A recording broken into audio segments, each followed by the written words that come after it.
गांव का नाम था रामपुरा। नदी के किनारे बसा कच्ची गलियों और मिट्टी की महक वाला छोटा सा गांव। यहाँ का जीवन कठिन था, पर लोगों के दिल बड़े थे। इसी गांव में रहता था घीसू धोबी, सादा, गरीब, बातूनी और थोड़ा घमंडी। घीसू का घर गांव के सबसे आखिरी छोर पर था।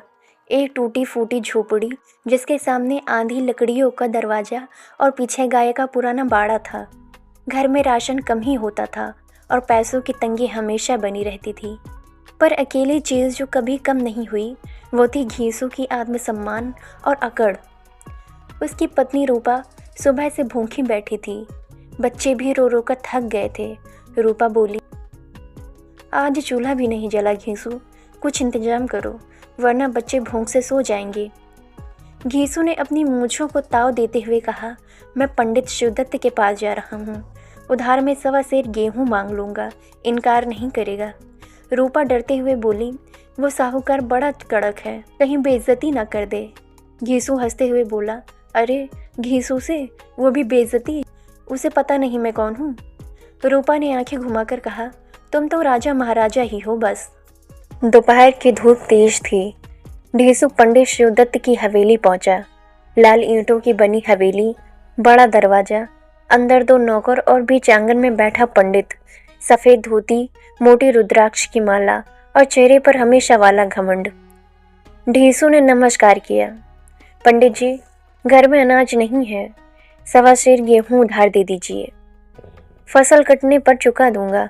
पंडित ने घूरकर देखा और हंसते हुए बोला, ढीसू तुम और उधार, पहले का उधार चुकाया क्या? ढीसू ने अकड़ दिखाते हुए कहा, हम धोबी लोग वचन के पक्के होते हैं। साहूकार ने धाड़ी खुजाकर कहा, ठीक है दूंगा, लेकिन 2.5 सेर वापस देने होंगे, ब्याज सहित। ढीसू को लगा कि ठीक ही है, भूख में शर्तें कम ज्यादा देखना मुश्किल होता है। बोला, ठीक है, जब लिखना है लिख लो। पंडित मुस्कुराया, अच्छा, पर गेहूँ आज नहीं दे सकता, कल लेना। भूख की आग के सामने ढीसू की हिम्मत थोड़ी डगमगाई, पर सोचा कल मिल जाएगा। अगले दिन ढीसू फिर पंडित के पास पहुंचा। पंडित ने आते ही कहा, अरे नहीं ढीसू, आज गेहूं का बोरा नहीं आया, तुम परसों आ जाना। ढीसू ने मन ही मन सोचा ये क्या मजाक है, लेकिन चुप रहा। भूखा पेट मनुष्य से सब सहवा देता है। परसों जब ढीसू पहुंचा, पंडित बही खातर फैलाए बैठा था। ढीसू, आज तो हिसाब किताब का दिन है, दुकान बंद है, तुम 4 दिन बाद आ जाना। 4 दिन? ढीसू के चेहरे पर निराशा की लकीरें उभर आईं।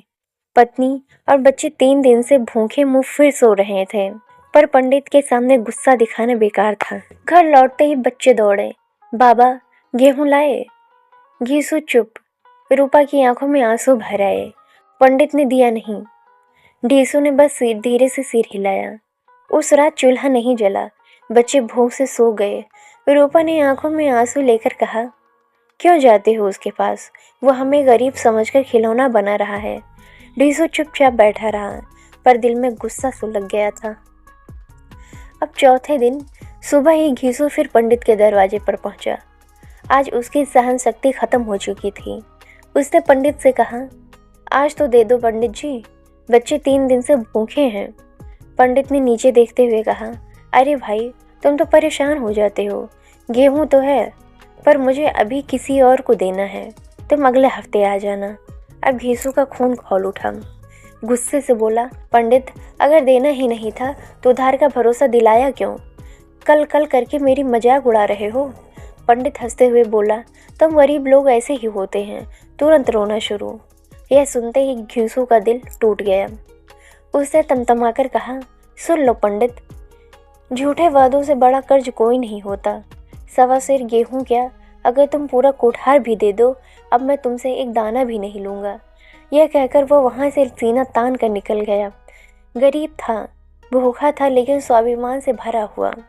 यह कहानी सिर्फ उधार की नहीं है, यह गरीबी, अपमान, आत्मसम्मान और झूठे घमंड पर गहरा व्यंग है। पंडित पास में पैसा था, पर दिल छोटा।